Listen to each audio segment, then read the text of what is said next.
I'd like to welcome all of you in our audience, both here in San Francisco, as well as those of you listening worldwide on the internet this morning. To our internet listeners, you can send your questions to our guests at any time during the program by using the form on your screen. To our on-site audience, please raise your hands high and make sure that we see you and can get to your questions. Or feel free to fill out a ballot at the table as you walk in, and they will be collected shortly. To any media members, please respect the audience and try to avoid cutting in front of them. And turn off your cell phones if you have them. Thank you, and please join me in welcoming our guest, Mayor Gavin Newsom, and our moderator, the Very Reverend Alan Jones, Dean of Grace Cathedral.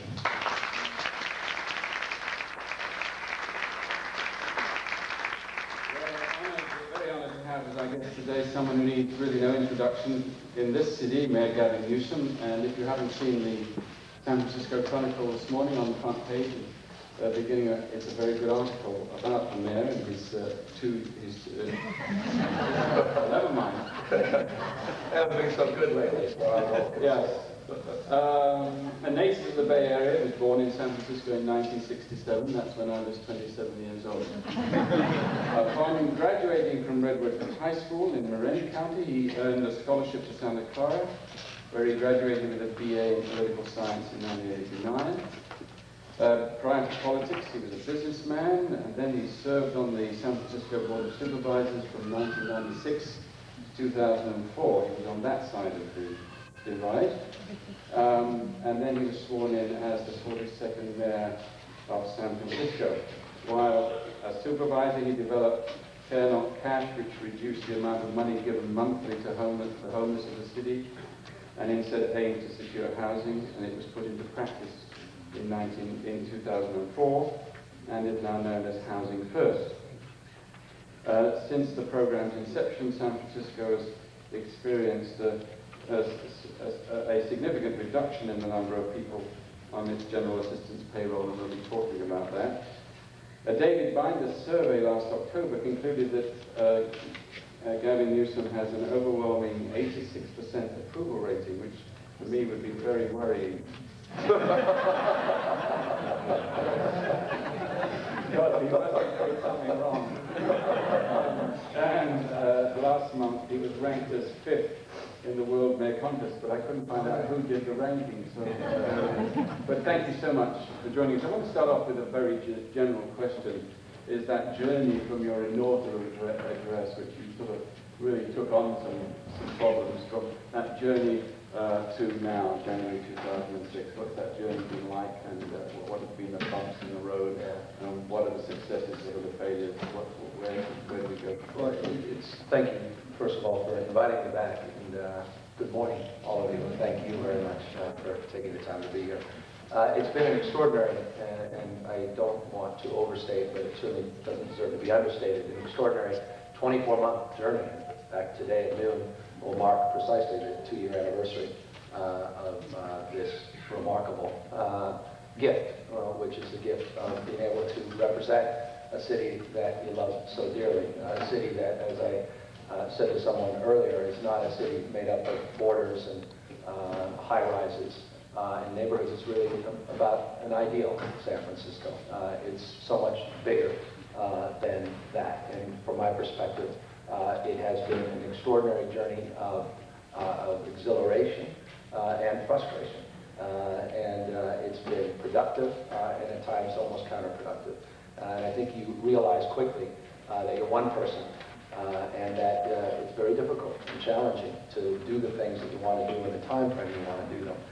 But you also at the same time realize the remarkable power you do have in this office to get things done. And I frankly did not realize that. After so many years on the Board of Supervisors, I didn't realize the influence that the mayor and the mayor's office can have in terms of changing lives in this city, and that's something I'm very proud of. That whole thing, I mean, I'm glad you said that. I mean, the wisdom, the conventional wisdom is that the mayor of San Francisco doesn't have that much power.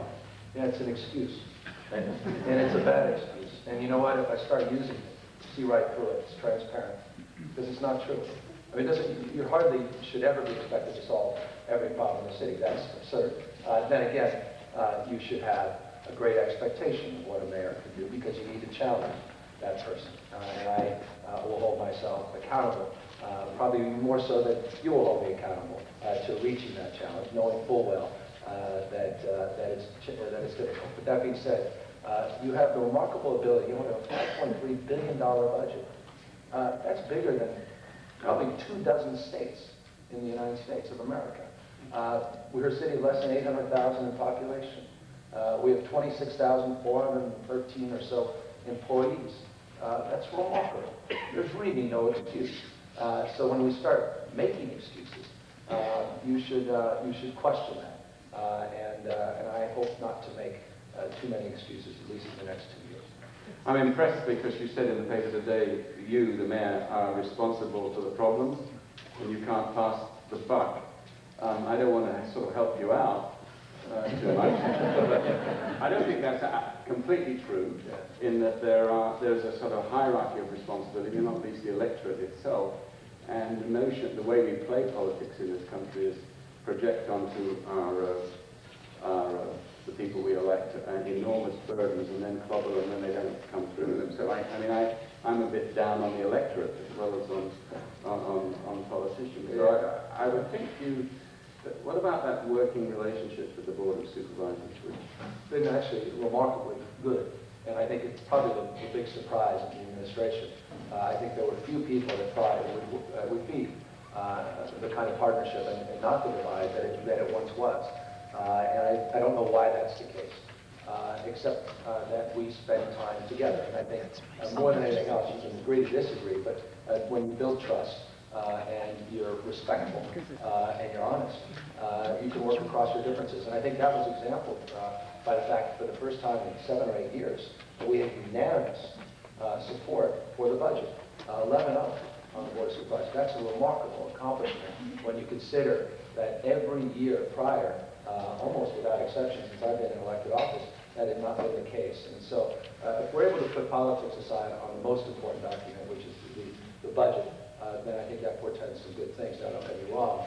In the next 2 years, we're entering an election year for supervisors this year. For the mayor's race next year, you have something called instant runoff, which means you won't be able to pick or choose one or the other candidate. You'll be able to pick your top 3 choices for a candidate without a runoff.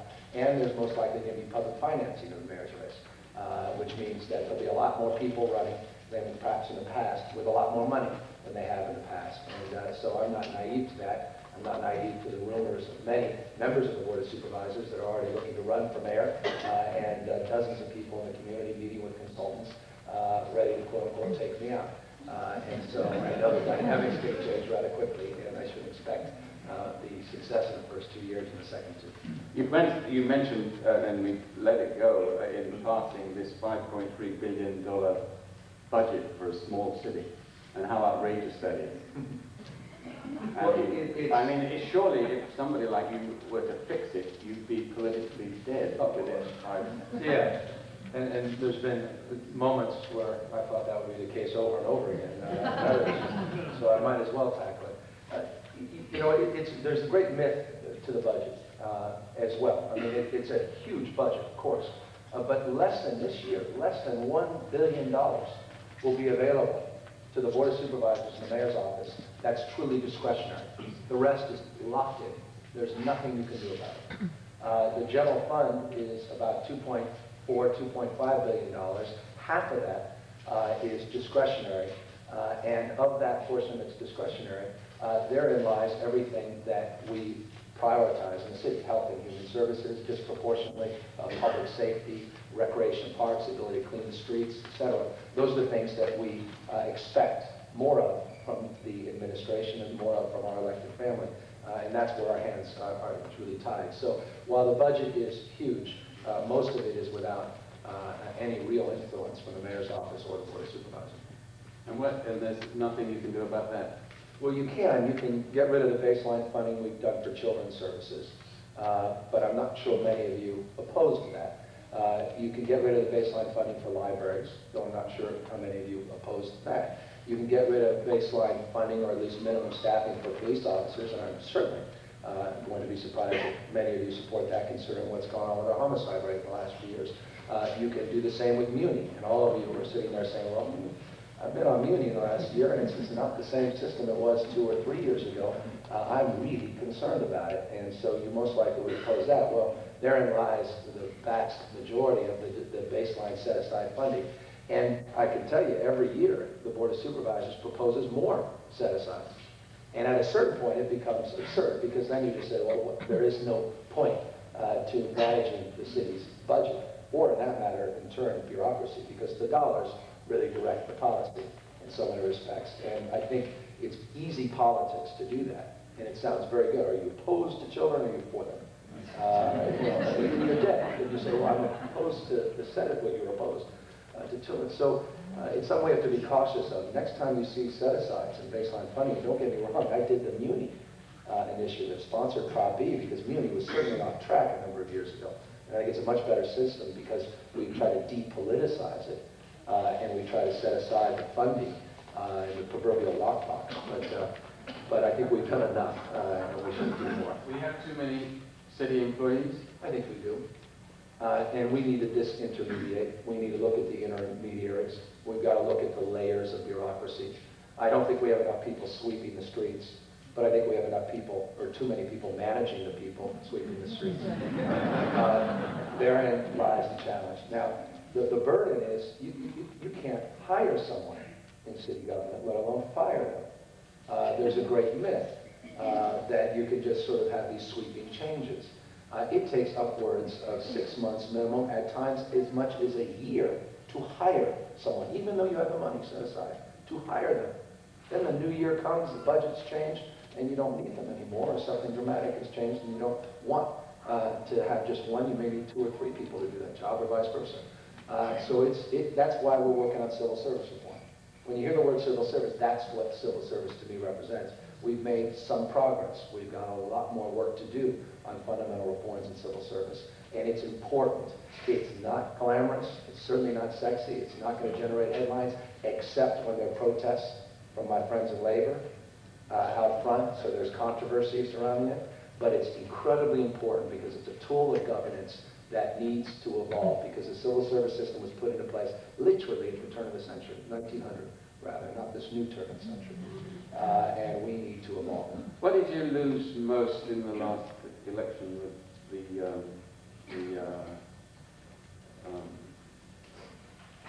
the proposition? What was the biggest? Well, I think what I lost was the momentum for failure on initiatives that I supported. We actually won them all. I've never won. I mean, I always lose initiatives, and I always lose the candidates I'm supporting. I'm victorious. And it's because I'm a Democrat. We always seem to lose everything. But we actually had remarkable success. Now, you know, it's interesting. Success is not, I think, defined as it should, because success in defeating initiatives is hardly success at all. From my perspective, I sort of made the comment as we were sitting there celebrating the unanimous win, or rather the across-the-board success against governor's initiatives. And everyone's applauding themselves, and everyone's celebrating. And I had the audacity, truly the audacity, because it wasn't probably appropriate for the night during the celebration, to say, well, we've won nothing at all. We have succeeded in not falling back in the state, but we have not succeeded in moving the state forward. And it's no longer good enough for especially the Democratic Party to be exclusively the opposition party. We have an equal responsibility to come up with positive alternatives. We acknowledge the problems in education and healthcare, the challenges of housing. What specifically are we going to do? What is our specific, tangible, pragmatic proposal to make things better? And that's where we, I think, as a party, broadly have failed. And that's where we are failing, even as a party in the state of California. And that's the great opening for Schwarzenegger. Do not count his candidacy out. Quite the contrary. I think he gets that. And I think even those that oppose and may say on a phone survey, I don't like his performance, appreciate at least that he's trying on some level to attack the problems, even though his approaches, from my perspective, were off the mark, dramatically off the mark. And I think it's the reason President Bush is president. You may not like his agenda, but he's got one. You may not like where he is on issues, but you know precisely where he stands on the issues. I don't know where the Democratic Party stands on many issues. I don't know where we stand on Social Security, except we're opposed to the President's Social Security plan. I have no idea what our plan is on Medi-Cal, which is a greater crisis. I don't know what we are for on education, except we're opposed to No Child Left Behind or the lack of funding for No Child Left Behind. I have no idea, truly. Day in and day out, I'm more confused by the party's approach to the war on terror, or more importantly, the war in Iraq. Timeline, no timeline, troop withdrawal, no troop withdrawal, more troops. Remember last year we were criticizing you should add another 100,000 troops. Now we're saying we've got to move the troops out. I don't know. And I don't mean that as a criticism. Democratic Party. But I'll tell you, it's something that if I look back in the first 2 years, if I'm going to say I'm more proud of anything else, is that all of that diatribe, I've tried to resolve on a local level, even be it modestly. Income inequality in this country is the highest it's ever been, probably since the roaring 20s. I mean, the likes of which we never could imagine post-World War II in the 1950s, where we had a vibrant middle class. San Francisco, it's quite acute. So what we did, we moved forward, and we're very proud of the local working families tax credit to allow working families to keep more of what they're earning. We're not waiting around for the Bush administration, the Schwarzenegger administration. We came up with a positive alternative, and close to 10,000 working families took advantage of it this year. We lament about the 45.8 million Americans without health insurance. We decided to do something about it this year. We became the first city in America that has universal health care 0 to 25. It's not 0 to 65, but no one else comes close to doing what San Francisco's doing. We comment about No Child Left Behind and the $27 billion of funding that's not there. Well, the city stepped up. And this year, in historic ways, doubling the investment we were required to make in public schools. The city, you, have set aside $30.6 million to backfill the loss of funding for nurses in the schools, to deal with the first of its kind universal preschool in the city and county of San Francisco. The year funding, $3.3 million this year to do more after-school program. Comprehensive arts education. The city is funding it, K through 12, every child, every classroom. So when we identify problems, at least as an administration, I feel responsibility and obligation to come up with something positive in the alternative. And that's what we're trying to do. One of the things you've said about holding everything together, about building bridges and so on, I'm thinking of the list now of things not exhausted by any means. The whole business of the homicide rate of the police, the issue of the police department vis-a-vis Bayview and the video, the two videos we've been, I don't want to, I mean, they're so boring now, but in terms of, I for example was sent just the Bayview police report for a day and what they have to put up with. Yeah, it's incredible. So I feel very torn that that was a dumb thing to do on that video, but on the other hand, when I read these police reports of what they do day after day, after day, in tremendous, dangerous and vulnerable conditions, I mean, it reads like a script for a TV show. It's extraordinary the work they do out there. And I think that was what, and I don't want to spend too much time on this, flat out, unequivocally, the most difficult thing and the greatest disappointment in the first 2 years I've been in office. Nothing else comes close. And here's why. Because the overwhelming majority of San Franciscans completely disagree with me on my reaction to these videos and the chief's reaction. But I want you to just... But they disagree in the sense that you overreacted? They said it was outrageous that I would be so outraged. Making not dissimilar comments to you, that it's a tough job. These guys need to let off a little steam. These are good young men. None of us understand the conditions they're working in. They're having a little bit of fun. Maybe they shouldn't have put it on a website and made it public. But come on. Get over yourself, Mayor. This political correctness has gone too far. That was the majority? I'd say 80% of the people I come into contact with. I mean, I couldn't turn on. I literally stopped listening to KGO radio. Every single newscast. And the difficulty for me is I spent 2 years, the first 2 years, disproportionately in Bayview, trying to do one thing: build trust in the community between the police department, the city and county of San Francisco, and the folks out there that are suffering in unique and challenging conditions. That's why I did those basketball tournaments.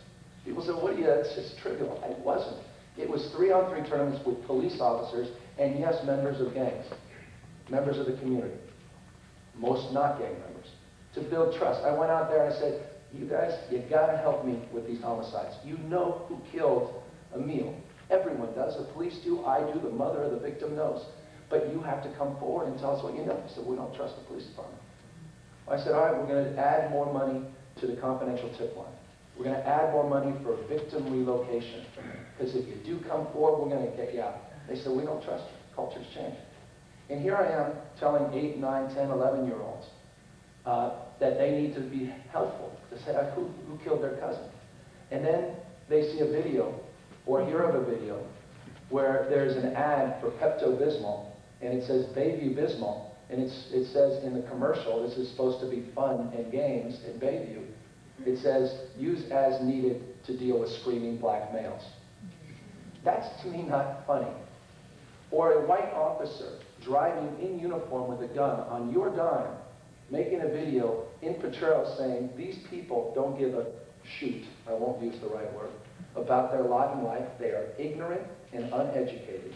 Imagine an 8-year-old African-American watching this tape. Most, this is an exact quote, will die by the time they're 23 years old. I won't tell you what else he said in that one vignette. These are the 21 vignettes you haven't had a chance to see. On city time, they're out there in the community with their sirens doing videos, not in the community, protecting and serving. Dozens of officers beating up a person who's supposed to be in possession of crack, and then running around saying, we are the champions with guns blazing in the air on your city time, while we're trying to build trust. So for me, that was difficult. And for me, a 5-day suspension, to me, was remarkably measured. But the public reaction clearly was not in my direction. The final thing, it was done in the backdrop of the 49er video scandal, where John York fired the person responsible. And not one member of the public, not one of those newscasters and talk shows ever criticized that overreaction. And that's the private sector. Don't we at least hold ourselves to the same standard in the public sector as we do the private sector? In my business, they'd all been fired. And at McDonald's, they would have been fired. At the Gap, they would have been fired. But here, guys with guns, working hard, it's a little different. These are my friends, by the way. I have a lot of friends that were in the videos. I'm not happy about this. I've been criticized for being too close to the police in the first 2 years. It was very difficult for me. And so it's made me question whether I'm on the same page as everybody else. Because when I talk about San Francisco as an ideal, I talk about the fact we're one of the most diverse cities in the world's most diverse democracy. And people are living together, advancing together, prospering together across every conceivable difference. It's magical. And the world looks to us to see that that's possible. At a time when people are focused on their differences, here we are in San Francisco, an international world-class city, because we focus on our common humanity. And for us to condone that kind of activity, or at least not criticize it, I think sends the wrong message. Now, again, I may be wrong.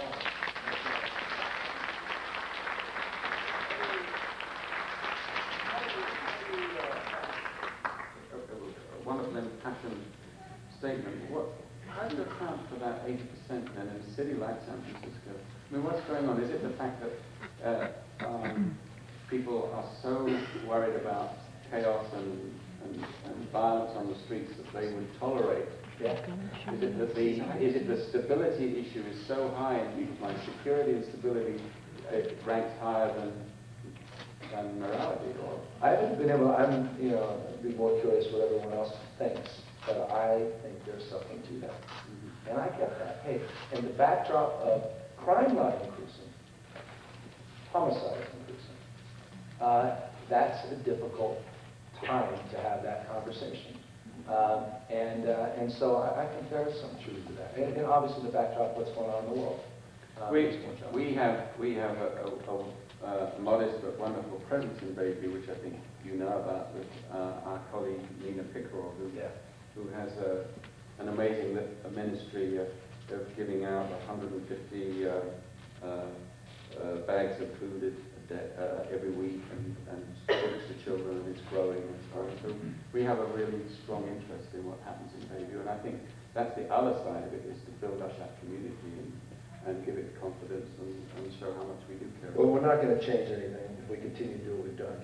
I mean, These are the things we feel reasonably powerless as mayor. Again, not an excuse, but an observation of frustration. We celebrated Bobby Kennedy's death a few weeks ago. I celebrated his life in that context. And you know, you do have to, I've said this 100 times, I'll continue to say it, please read Bobby Kennedy's speeches when he was in San Francisco at USF, when he was in San Francisco at Baby, when he was at Berkeley, talking about poverty. And listen, or rather read the words he described 40 years ago, 4 decades ago, in the context of the realities of today. Guess what? He is describing in detail the realities today, 40 years ago. Think about that. So for all of the nonsense you hear from people like me, are things really going to change 10, 15, 20 years from now? If you continue to play in the margins? No. I mean, and this is immeasurably frustrating. I mean, it is a disgrace, unimagined, that there are 36.9 million people in this country living below the poverty line. It's a disgrace. And it's more disgraceful that in the wealthiest of cities, we have people living in conditions in Section 8 housing in San Francisco. Or people, as I went the other day in North Beach, I saw a family right next to one of my favorite restaurants in North Beach, this beautiful apartment building. I walk in, there is nothing but mattresses because there's 7 or 8 members of the family living in one room and a little kitchen down at the end that barely works. And they just sleep because there's nothing else to do, and they do shifts so that they work through the night just to make ends meet in San Francisco. That's not, for me, what the American dream is all about, and that's not what San Francisco is all about. So these things are a great weight to me. And I wish I had the solution. I wish I had the answer. We're trying our best, but we've got to do better. Before we open it up, there's a couple of other issues I wanted to talk about, because I think they're at the front and center, and then the rest of the audience can bring up the things that I haven't been able to raise. Which leads in from the last remark that you made about homelessness. Where are we on that issue from your point of view? Well, we've made some progress. There's an enormous amount of work to be done. I just drove here this morning. I don't live that far. I saw people living on the sidewalks, sleeping on the sidewalks. 1,150 people are now in housing because we have the courage to change our caste-based system of care. 1,150 lives have dramatically changed. 95% of the people that got the housing are still in the housing unit. The myth versus reality of people being service resistant. People are not necessarily service resistant. That's the I give up. And I started buying into that a little bit. And I'm seeing just the opposite. Given the opportunity, you may have to have 15 contacts. Given the opportunity, someone will choose not to live on the sidewalks if you give them the dignity of a key, a lock, a door, and a unit that's of appropriate quality and conditions, and the wraparound services that the underlying reason that went out on the streets in the first place. Since I've been mayor, I'm very proud of this. 1,890 housing units have been brought online for homeless individuals. So not only the 1,150 under the Care Now Cash, but hundreds more under what we're now referring to as the direct access to housing model. We have a 10-year plan to end chronic homelessness. I get it, it's not a 100-day plan. It's not a 1-year plan. We're trying to be realistic, we're trying to be pragmatic. Our goal is to develop 3,000 housing units for the chronically homeless, the portion of people that you see disproportionately out on the sidewalks. We've made tremendous progress, particularly under the Care Now Cash, as was referred a moment ago, in reducing the caseload, which gives us more resources to do more. 84% decline in people, homeless individuals receiving general assistance from when we took over 2 years ago. That's not bad.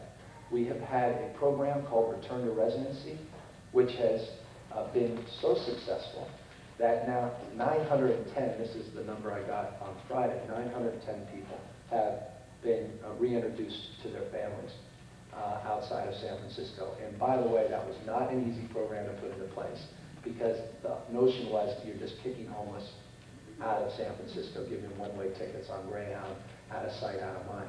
Ours is very different. In fact, we asked a member of the Chronicle staff to go and randomly visit these folks. He visited 5 folks, and he wrote these beautiful stories of lives that have completely changed because someone was able to reconnect with a family member. By the way, all these folks are people that have been out on the sidewalks that had no mechanism to get back home, and it was the one thing they wanted. They didn't want to get into the shelter. They didn't want to get into this program. They wanted to get back home but couldn't do it for whatever reasons. And now we've been able to do that, 910 people. So we're making progress, but there's thousands of people. Still lots to do. The other issue is your feelings now and the fallout and the future of the issue of gay marriage. Well, who would have thought Spain?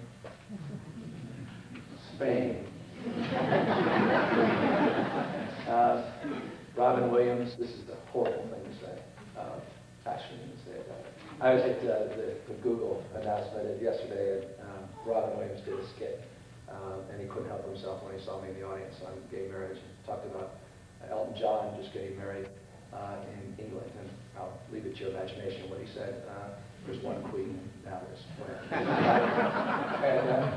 And I say that only because England, right? They're not calling it marriage, but it's exactly the same. It goes beyond even our civil unions in this country. We've seen it in Canada, Netherlands. We've seen it in Cambodia. The king of Cambodia, turns out his son, the new king, is gay. I didn't know that. And he was watching, he said, CNN and the scrolls, and he said, well, why don't we do this in Cambodia? It's good to be king. You know?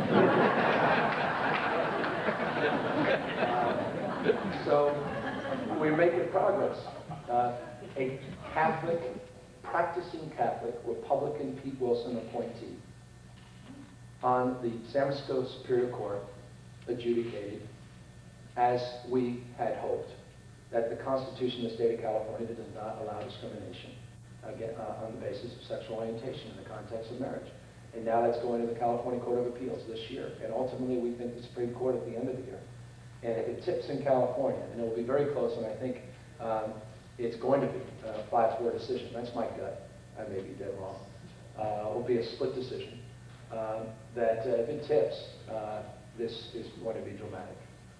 Whether you like it or not. I just think it's a fundamental right thing to do. Remember, year of my birth, 1967, blacks couldn't marry whites in 18 states in this country. And overwhelming majority of Americans said that was the right thing. Overwhelming. 70% of Americans said, my God, that would break tradition. Tradition means you marry within your race. Because remember what the judge said in Loving versus the state of Virginia. God put different races on different continents for a reason. God, Mr. Miller, never wanted the races to mix. That was the judge in that case. 70% of Americans said right on. So we do change. We change. We do change. We evolve. You haven't, and the Democrats aren't blaming you anymore for losing the election. No, of course. I just wondered. Oh, it's so uncomfortable.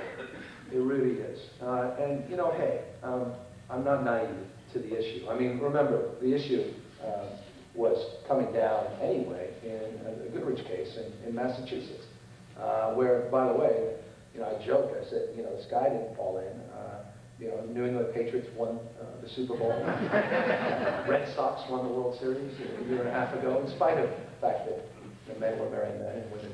And you know, sun's out. The mayor got reelected. You know, life's sort of moved on. And, you know, and so it will in the rest of the country if we move beyond this, I think, really stale debate increasingly. But it's to me about fundamentals. And I just want to just end with this. The reason it's so important to me, and and that just goes to the values, is if you're going to build anything, you got to have the proverbial solid foundation. And that foundation's equality. Everybody needs to be treated the same and given the same opportunities. Once you have that foundation, anything is possible. Without that, you'll never build the kind of society in the world that we're trying to build. And so for me, it's just fundamental. That's why we're so passionate about it, at least I am.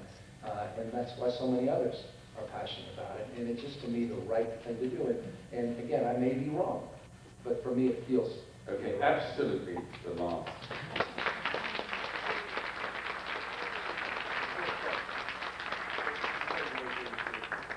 My final. I'll try to be brief. I know it's in the newspaper this morning, really good article, well written, format. It says at the end, that Gavin Newsom is a rising star in democratic politics nationally. Do you have aspirations, or are you a rising star? No, I'm really not. You know, I met John Kerry for the first time since the election a few weeks ago with 5 senators, and I left, and the nature of the conversation was, in essence, not directly but indirectly blaming me for his failure. And I say that. Yeah, it was interesting. And I think there were other reasons. There were. And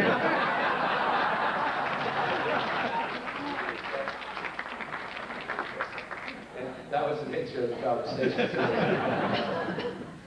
And he didn't say that exclusively. I don't want to misrepresent the conversation, but I do want to give you a flavor of the feeling that still is out there, the residual feelings. I mean, there are still many real Democrats, real rising star Democrats that will not, cannot, I think is the word, be photographed with me. That when they're in town, if I show up, they're asked specifically to my staff, please don't put us in a position so we say no to that photograph. So I understand that I'm a lightning rod for these things, and I'm hardly in that kind. I'm sort of, you know. You're a rising star in one good. sense. No. Well, in the sense that you're what's the word? Lightning rod for certain. And on that note, I'm going to open it up to the audience. We're going to ask you to keep your questions brief. Since I am not running for office, I will cut you off at the knees. What does it mean? Ask a question. And then to our internet listeners, please send us your emails. Now use the form on your screen and email your questions to Mayor Newsom. And let's open it up and have some conversation. A question on the role of the civil service. My understanding is they're an effective group that carries out the policies set by the mayor, and police spokesmen should countermand you. What can those of us that believe in them do to help you in that cause? But I will say one of the things that I love about what we're trying to do is that I love dissent. I love differences of opinion, and I love them even within the commission structure. I joke every time I swear in new commissioners that the best experience I had with a commission was during the budget last year, the Recreation and Parks Commission, where one commissioner was absent, and it was a 3-3 vote on the budget. And the president of the commission called me embarrassed, said, I can't believe this. This is outrageous, etc. And I started laughing. I said, that's fantastic. You're doing your job. There's differences of opinion. Not everyone has to march the beat of the same drummer. And of course, don't get me wrong, the other commissioner came back, we got our budget out. But the point is that dissent is good. So from my perspective, I don't mind criticism. I'm certainly self-critical. Even within the administration, even with people that I appointed, even people I'm serving with. The Civil Service Commission, by the way, just is doing an extraordinary job agreeing to disagree with me on some issues as it relates to civil service reform. We have about 48 pieces of reform. We've implemented about a dozen, and we're continuing to do more work, but we're doing it in partnership with labor. We're pushing, but partnership. That's in stark contrast to what Schwarzenegger tried to do. Throw something on the ballot, divide. It's not us versus them. We're all in this together. I joke, I have 41 labor contracts coming up this year. 41, only exceptions, police and fire. And the fact that we're already having, the adversarial beginnings. I said, what do you mean? Your employees are the same customers of city services as anybody else. You care to get on Muni on time, even if you don't work for Muni. You want to know that route is going to continue. You want to make sure that the bus shows up on time. You want to make sure there's potholes are fixed. You want to feel safe when you come into the city or you wake up and you get your morning paper. So we're all in this together, and I think that's the approach that got the labor concessions we did 2 years ago. Remember, labor gave back 7.5% of their wages, which is historic, unprecedented. And everybody stepped up. 1,396 positions have been eliminated. We consolidated 6 departments. Labor gave up a lot. At the same time, you didn't have the strife. You didn't have the consternation. You didn't have the protests you've seen in the past because of that new recognition and new foundation. So we're trying to change the dialogue more broadly as well in terms of how we approach the governance of the city. 41 labor contracts, however, is an enormous number, so I may be in trouble this year because the last few years have been good. Right? In many ways, California is mired in petty party politics, and this week the governor came out with a massive Democratic Party-style, potentially model for infrastructure investment and massive capital investment. I'm wondering what your reaction to his state-of-the-state announcement was. I was very short, which I guess was you were reading. I was a bit surprised there wasn't any announcements beyond everything they had leaked, which primarily was this bond. Was my first honest reaction. The bond is an old idea. Senator Parada and others had been proposing a bond for some time. I think it was wise politically of the governor to take that mantle and to up the ante. I think it's interesting that he did up the ante from the conservative point of view, which is increasingly in question, which is also good politics for the governor as he moves towards an election year. He's obviously run to the center left, and we saw when he ran to the right how he failed in the state. So I think he's figured that out. And that's why I don't put anything past him. He's extraordinarily bright and capable, and he's got a new team. You know, unlike the Bush administration, with respect, this guy stepped up and said, you know what, I need to change the team. Things haven't been going well. He needs the accountability, and he brought in new people. And these people are smart, they're pragmatic, and they know how to get things done. Now it's all about negotiation.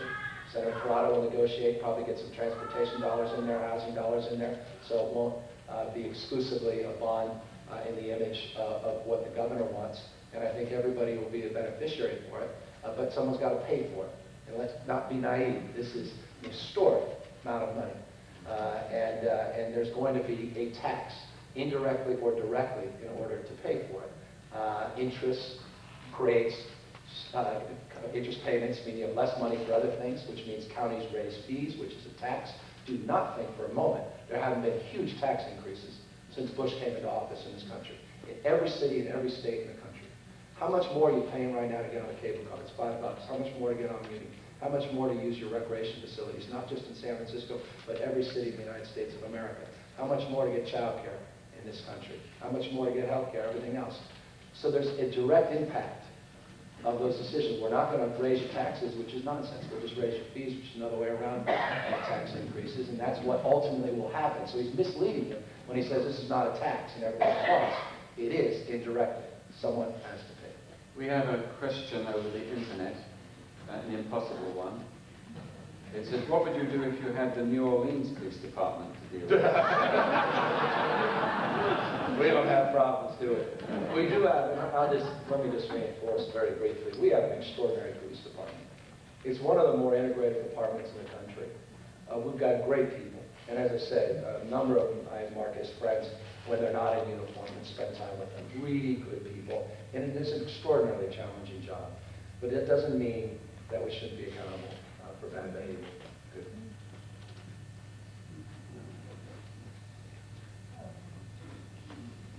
Good morning. Morning. Why don't we decriminalize victimless crimes? If a woman or a man or anyone wants to earn his or her living being a sex worker, if people want to smoke marijuana, it doesn't hurt anyone maybe but themselves. We'd eliminate so much crime amongst people, prostitutes of any sex, and or doesn't hurt anybody if I want to smoke marijuana. Too often. We would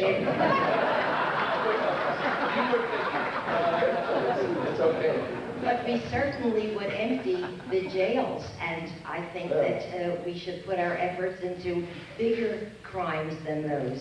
I agree. Look, I am foursquare against this war on drugs. I think it's been an abject failure. It's a country that has race-based sentencing. You can be busted for 5 grams of crack cocaine, and that's a 5-year minimum mandatory sentence. You have to be arrested with 500 grams of powder cocaine to have the same 5-year minimum mandatory sentence. You guess which race that affects more than another. By the way, it used to be it was 500, it used to be a 1,000 to 1 ratio. Clinton administration recognizing disparity said, well, it should only be 100 to 1 disparity, not 1,000 to 1. So we're hardly making progress regardless of ideological lines. You want to deal with fundamentally the one thing that connects disproportionately the homicide rate in San Francisco. Not exclusively, but disproportionately. In this city, in Boston, which had a record number of homicides this year, in Philadelphia, the record they had in Las Vegas last year, it's drugs. And if you want to deal with one of the great challenges in this country, and it's to recognize that and to rationalize that and have a discussion about it without being politically irrelevant. Democrats, did you once hear in the Democratic Party this issue be brought up? Never will you hear. You've got to be tough on crime. We've got to go after more money for more work to eradicate poppy farms down in Ecuador or something, right? You know, it's just an abject failure. And we're dealing with that reality every single day on the streets. And as long as that is the case, nothing's going to change down there. Now, I'm not just saying that. George Shultz is saying that. He wants fear legalization of drugs. I'm not just saying that. Milton Friedman, conservative economist, is saying that. I'm not just saying that. William F. Buckley is saying that. So it's not, again, just Democrat versus Republican, but people are beginning to recognize the futility of this effort. To your question, I have evolved on the issue of prostitution where I am opposed to legalization. And that's because I see the exploitation in the industry. I've come to learn of the exploitation in a way that I didn't recognize, I didn't rationalize. I don't think in this city there's a massage parlor that is operating above board that has gates and cameras. I don't think the vast majority of the women working in those massage parlors have chosen this extraordinary line of work. I think the vast majority, for no fault of their own, have fallen into it, coerced into it. I don't think I exaggerate when you consider the number of children that are being trafficked in San Francisco. It's among the highest of any city in the nation, where you have 13-year-olds being raped by 19-year-olds by the very nature that they're below an appropriate and legal age. That's statutory rape.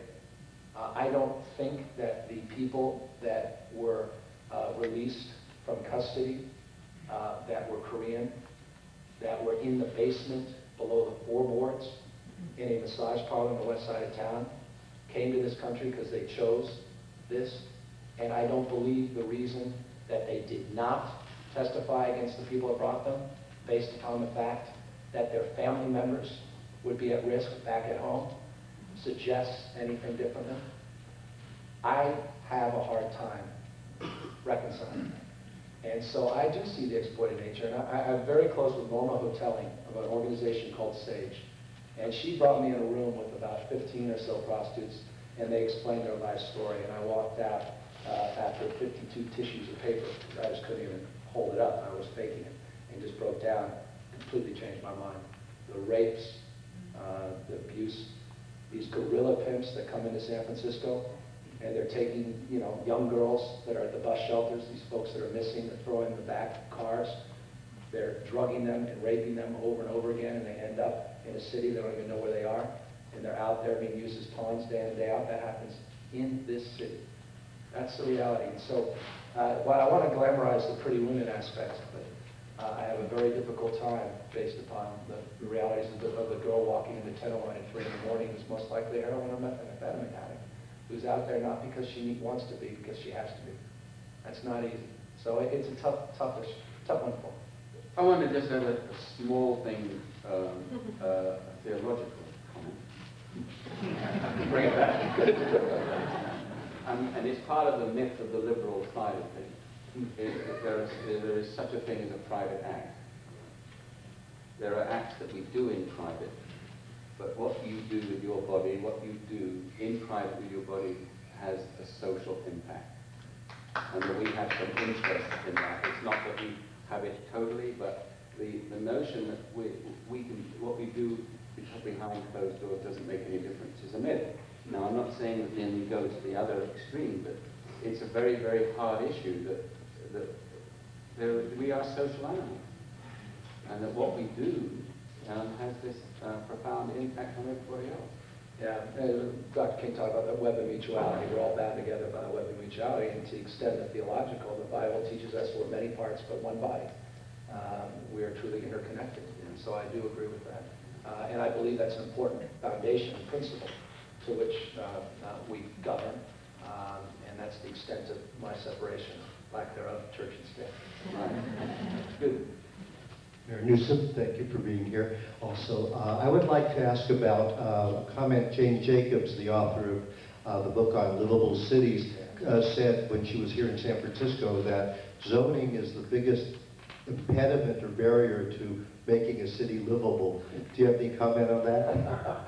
I appreciate the comment. I respect it. Maybe, and I don't have the context of the comment, so I don't want to criticize it. But I do want to perhaps take the chance or the opportunity to tell you a little bit about what we're doing on planning in San Francisco that I think is in the spirit of course, Jane's good work. We are investing historically in our planning department in San Francisco. We're trying to put planning back in to the planning department. Those dot-com years where the department was transactional, where a lot of things were happening behind closed doors and you didn't feel the transparency, the trust, you didn't feel like you mattered. Those days, I hope, are increasingly over. We're making not only investment in personnel, 33 new positions at the Department of Building Inspection, 26 new positions this year at the Planning Department. At the same time, I'm eliminating positions in other departments. Dean Macris came back. We had just announced him as the permanent planning director. He's done a great job across the political divide. And what we're trying to do is reach out to you with these better neighborhoods plans and do them in a way that meets the needs of the private sector as well as the public by getting the charrettes, by getting organized groups like today. Literally, I've been in meetings like this and we're saying, here's what your community could look like. But if we're going to do this, we'll do a programmatic environmental review. But when the developers come in, if these are the rules you set up, you can't pull the rug out from under them. So we reduce the pre-development risk. The developers like that certainty. The community feels they're not going to be railroaded. There's a foundation, a strategy that's in place in advance, so there's less of a transactional component. That's what I think is going to benefit the community, and it's going to make San Francisco a model of sustainability and a model of planning into the future. And I mean that because we were historically, we lost that, but we can easily recapture that. And a lot of exciting things are happening with the urban landscape in the city. And in the next year or two, I think you're going to see that manifested in real ways. I put $48 million in the budget this year in capital, historic amount of money into capital. We also put $10 million up in efficiency grants to look at a return on investment, more of a private sector approach to governance, that all relate disproportionately to the urban environment, greening our median strips, softening the edges of the city. I just put up 100+ trees just in a few square blocks here in the Tenderloin. People are sort of shocked, why here in the Tenderloin? Well, why not? We're out there in San Bruno Avenue, 19th Avenue this year. You saw where we ran out of money on Lombard Street because I did that little hedge and it stopped. We're going to find more. The point is, in 10 years, 15 years, I hope whoever the next mayor is continues this. You're going to see something extraordinary happen to the urban fabric of the city, just as you have in the last 15 years in Chicago. Please, if you haven't taken the time to go to Chicago, it's extraordinary what Mayor Daley's done as it relates to the urban landscape. There's no reason we can't do that. And I've got a green czar, Marshall Foster, who's the best and the brightest, and he's leading all these efforts, so I'm really excited about them. Like you, I'm a native San Franciscan, and I'm also studying government at St. Lawrence University. I was going to ask you about, I've noticed a trend of how jobs are being imported, and my friends are kind of getting left out.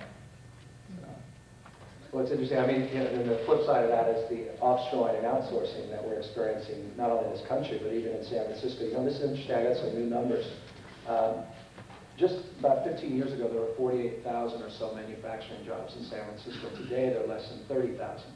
650 manufacturing jobs were lost in the city in the last year with two bakeries, a Parisian bakery and another that went out of business in the Bayview Hunters Point area.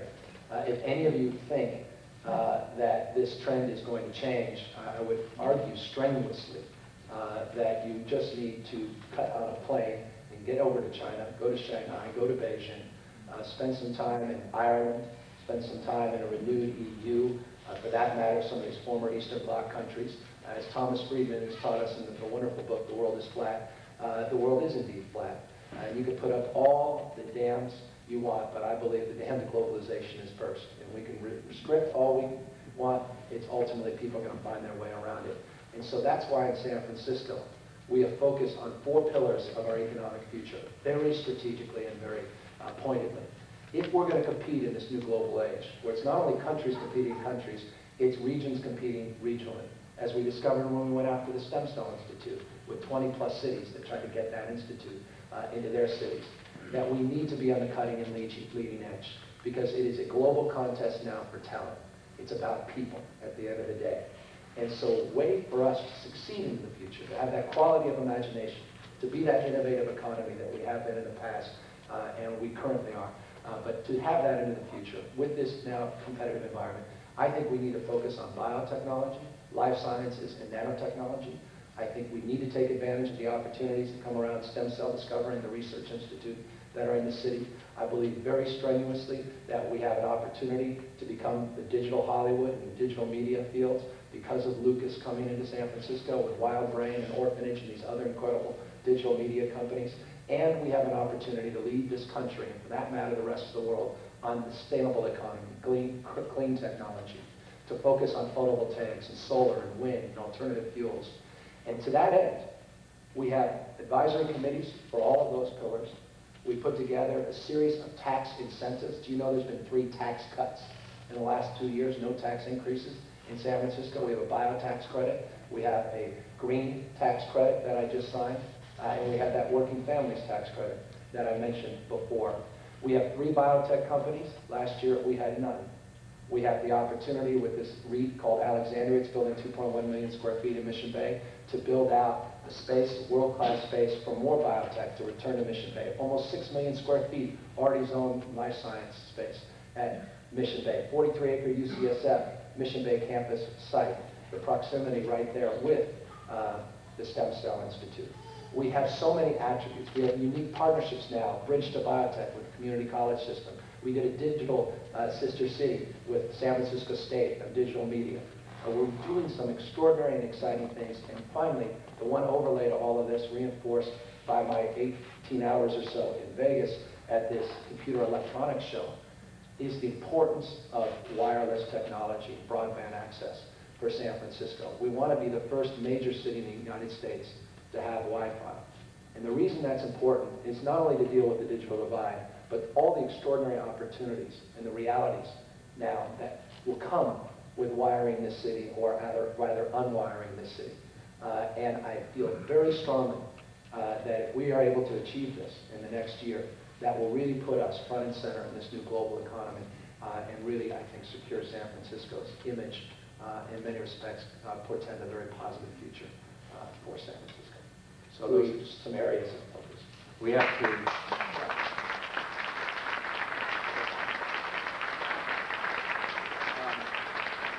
Lots of things I wanted to talk about, your trip to China, so many other things, but we want to thank you again for joining this, the forum this morning. It was a stimulating hour. Next week, our forum guest is Richard Rodriguez, local San Francisco, and we're going to be discussing his book, Brown, The Last Discovery of America. He's a very articulate, very important commentator, and I do commend that to you. We'll discuss some of his somewhat strong positions, the culture of American family values, and why he feels faith will replace race in the fabric of American culture.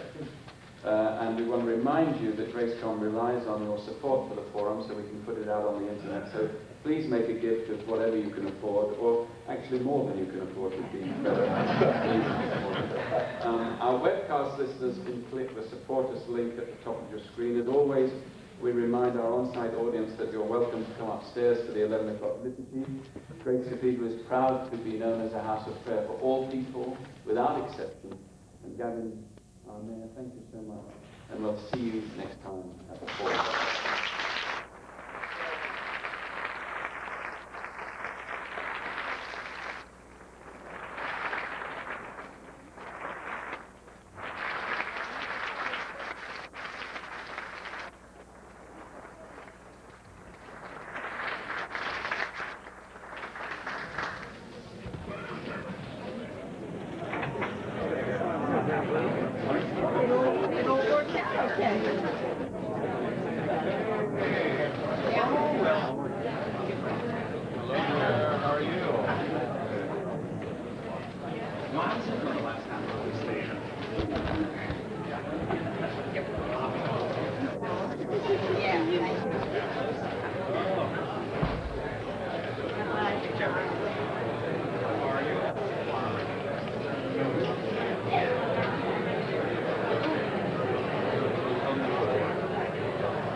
Jake, good shot? How you doing?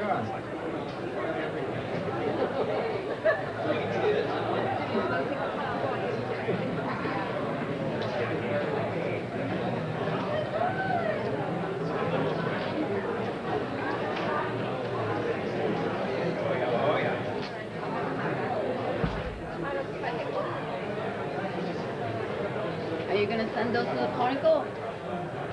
I don't know how to go about that. Just I post them on a website, so Grace County. Oh, Grace Count? Sometimes they use it, sometimes they don't. Okay. How do you find out about it? They have You just email it to them.